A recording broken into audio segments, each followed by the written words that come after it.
Charlie Kirk's assassination wasn't just another headline, it was a national event. His body was flown on Air Force Two. The president himself awarded him the Medal of Freedom, and millions of followers online were mourning in real time.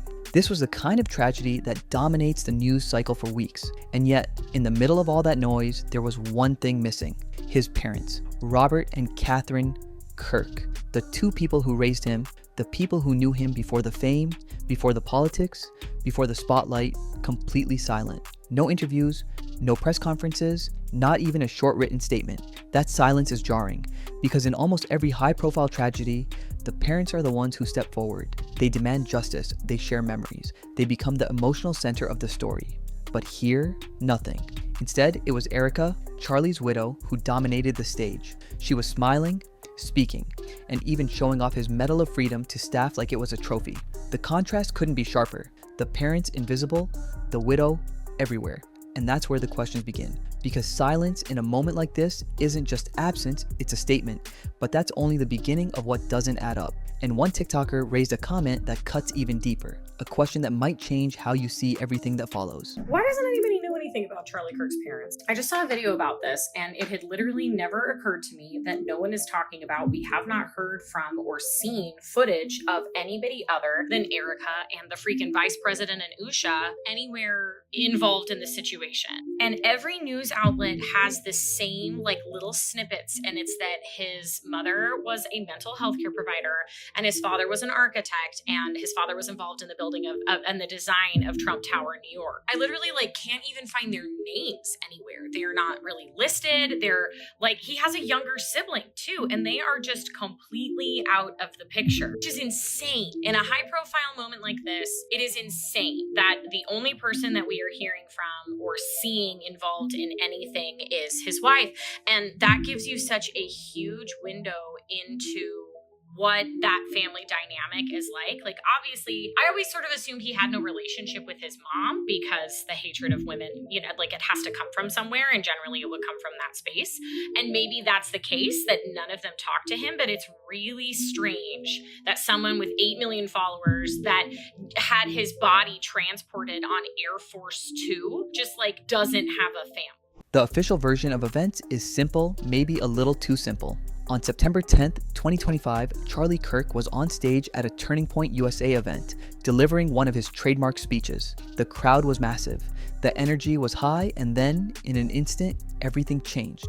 Shots rang out, panic spread, and just like that, Charlie Kirk, only 31 years old, was gone. Authorities quickly named a suspect, a man called Tyler Robinson. The narrative was packaged neatly for the public: a lone gunman, a senseless act, case closed. But here's the thing, when stories are wrapped up that quickly, people start asking questions. And in this case, the questions came fast. Charlie wasn't just a political figure. He was a husband and a father. He had married Erika Franz in 2021, a former beauty queen who had worked alongside him on faith-based projects. Together, they had 2 children, a daughter born in 2022 and a son born in 2024. 2 toddlers who will now grow up without their dad. On paper, it's a devastating family tragedy. And yet, even in the middle of that heartbreak, the public narrative felt off. Erika was everywhere.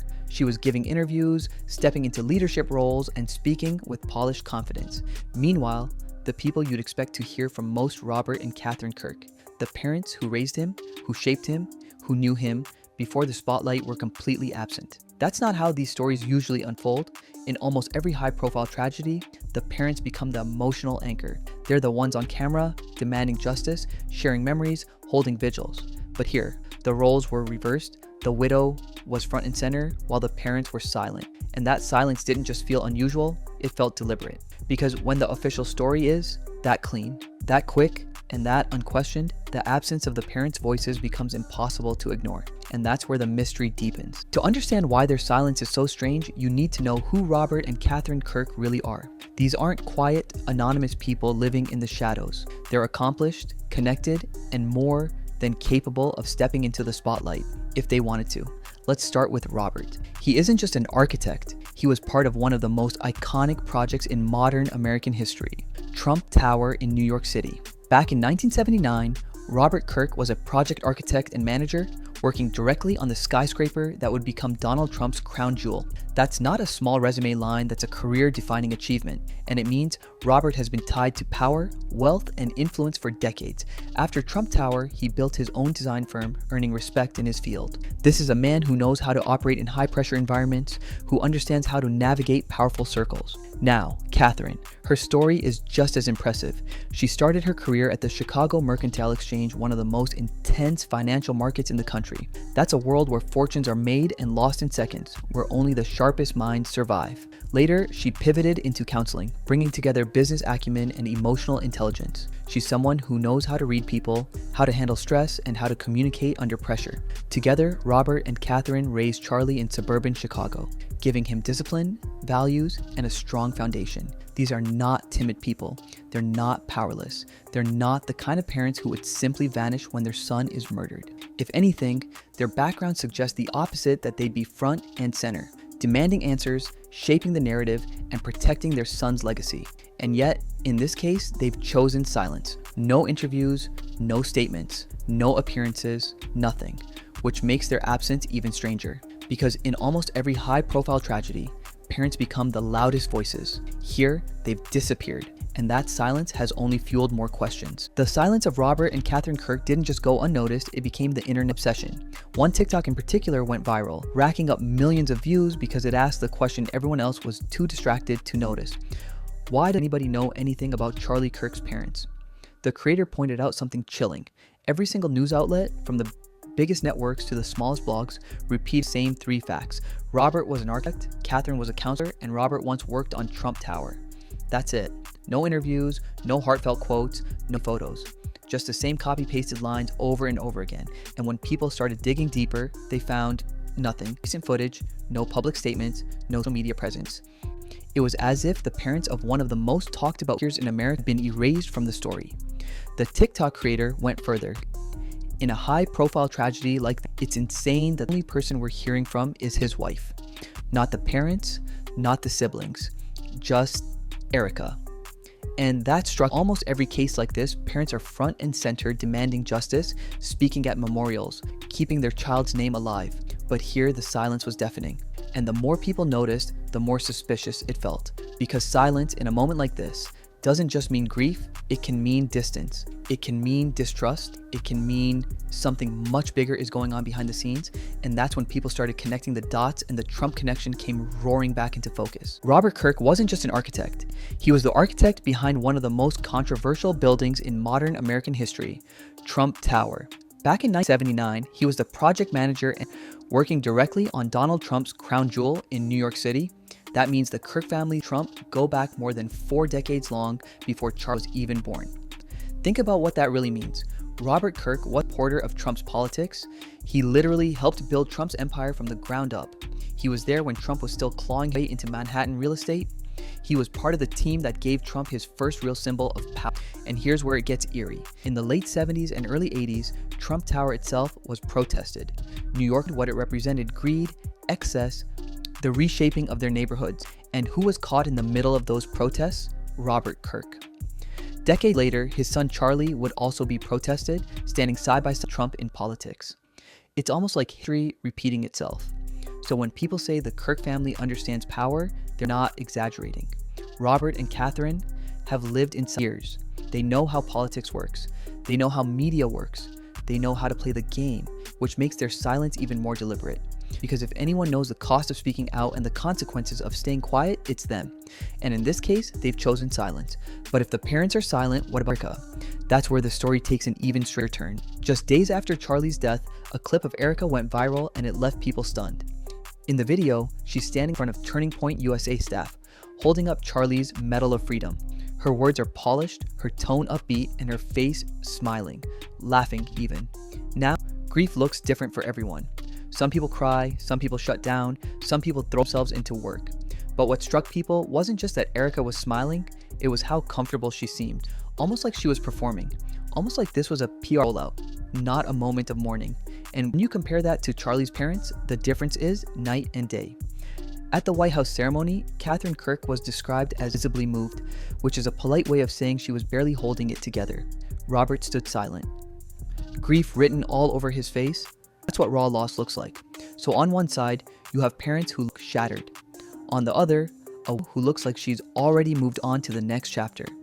And that contrast didn't just raise eyebrows, it lit a fire under the theories that something deeper was going on.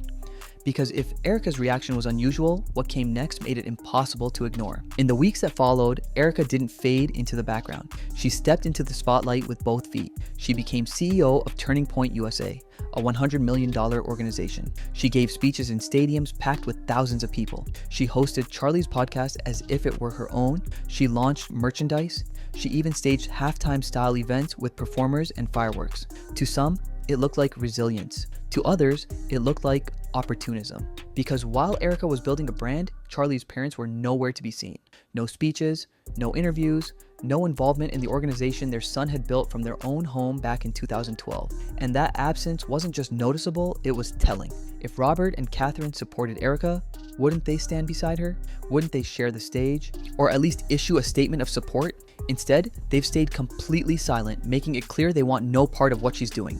And that's what makes this so unsettling. Because in moments like this, silence isn't neutral. Silence is a choice. And when you put Erika's nonstop public presence next to her in-law's total absence, the contrast tells a story all by itself. And that story only gets darker when you look at the theories that started spreading online. When the silence of Charlie's parents collided with Erika's nonstop public presence, the internet did what it always does, it filled in the blanks.